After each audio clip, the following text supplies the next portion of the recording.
Yo, what is up, everyone? It is the Beast. Welcome back to the Beast on. Welcome to the channel. If you see this face, if you hear my voice, subscribe to the channel. Let's get this up to 1,000 subscribers. I'd really appreciate it. And you know what this video is about. It's Miami, it's Clemson, and yet another night we're gonna have to break open the Pepto Bismol. Although this is the generic, so it's cheaper. So, you know, I can guzzle more of it, and it costs less per ounce. So there you go. Got this out. I might as well see what I can do here. Miami loses 42-17. And I'm not sure exactly what has me going to this more than... or I don't know, you know, out of all the things that went wrong tonight for Miami, I don't know what has me going more for the Pepto Bismol generic version. Is it the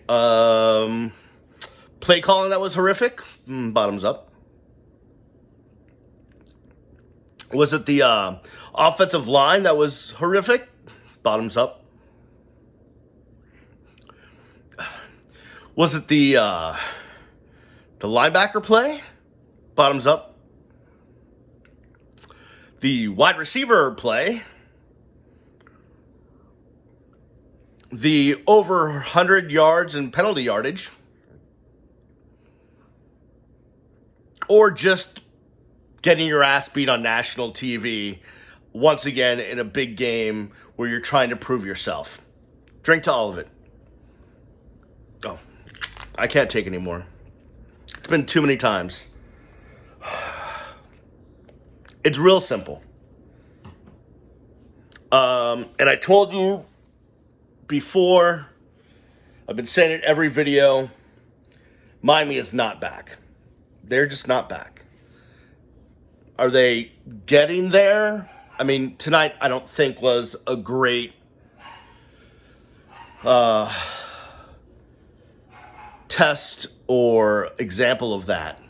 But they are slowly getting there. The problem is that Clemson is about 5 years ahead in recruiting, at least. Their third stringers are about where Miami starters should be.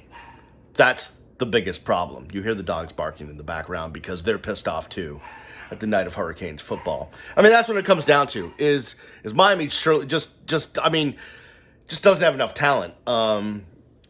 Certainly not offensive line, at wide receiver, at linebacker, but just comparatively, Clemson is way more talented than the University of Miami. So we can nitpick about a lot of stuff. We can nitpick about the penalties. The pre-snap stuff freaking kills me. It pisses me off so much. And I know, like I saw on Twitter, you can't blame coaching for, an offsides, guy jumping offsides. No, not each individual penalty can be blamed on coaching, but together, when you have that many pre-snap and stupid penalties, when you have guys getting thrown out of games repeatedly for the same mistakes in targeting, that is discipline, which comes down to coaching. So, yeah, I get it. Like, when one guy jumps offside, I'm not gonna, go find Coach Justice and punch him out. But when it keeps happening repeatedly over and over again, when the same stuff keeps happening, that is coaching. Miami was just outmatched tonight.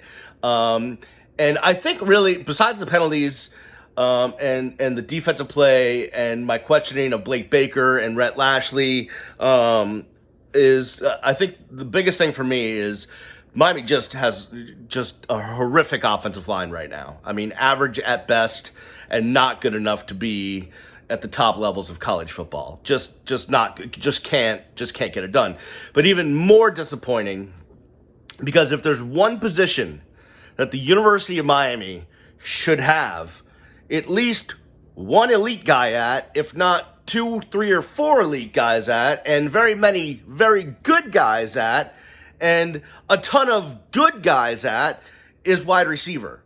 How does the University of Miami, in the depths of the best skill positions in the freaking nation, not have a wide receiver? They don't.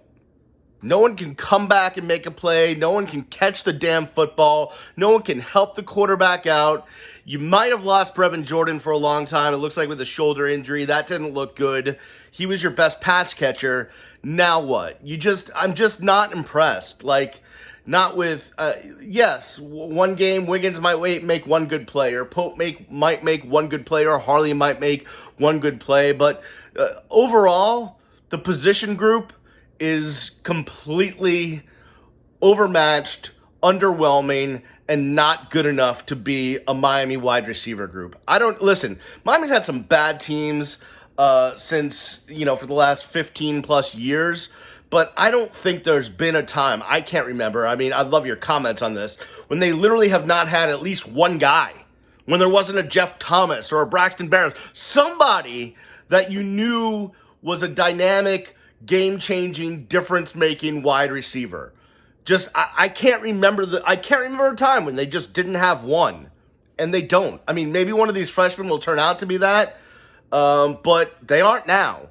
So I don't care about potential. I care about now. Right now, there's not one game-changing wide receiver on the University of Miami pack, and that is disconcerting.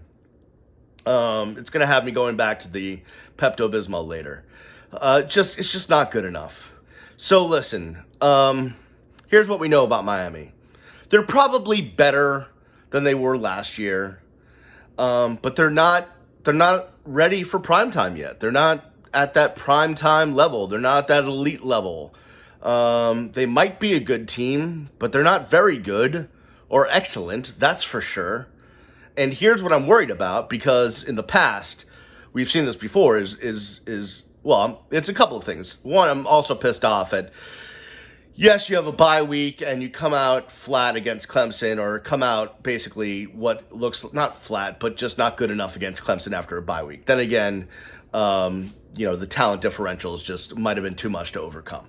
But, if you want to start talking about Manny Diaz being able to get a team ready after a bye week, I'll go with you on that. But here's what can happen. This will tell us all we need to know about this team. What happens next week against Pitt? This loss cannot equal 2 more losses in a row, or 3 more losses. This cannot start to spiral because you lost a premier game.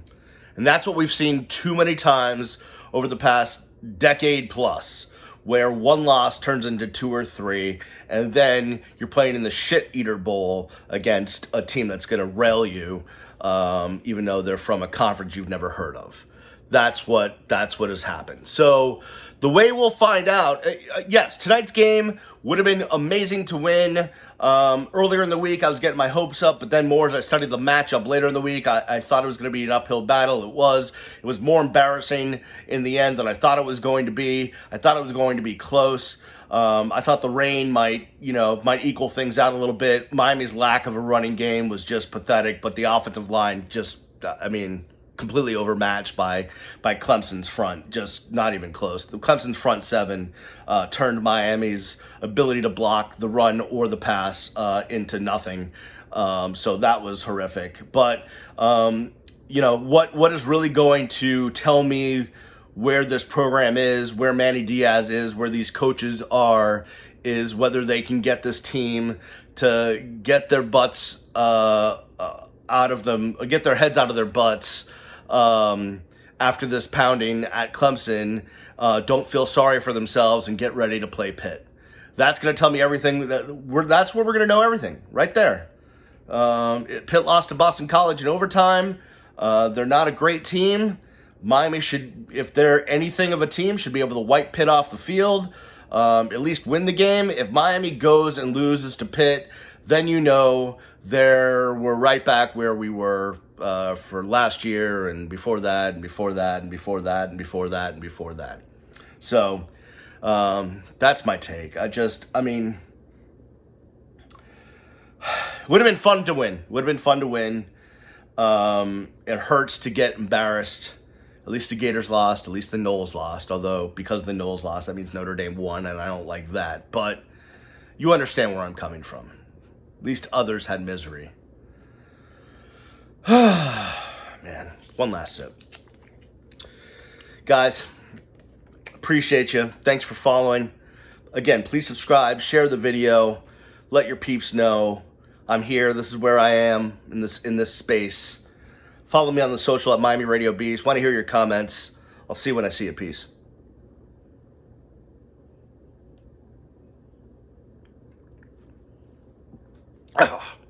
Ugh.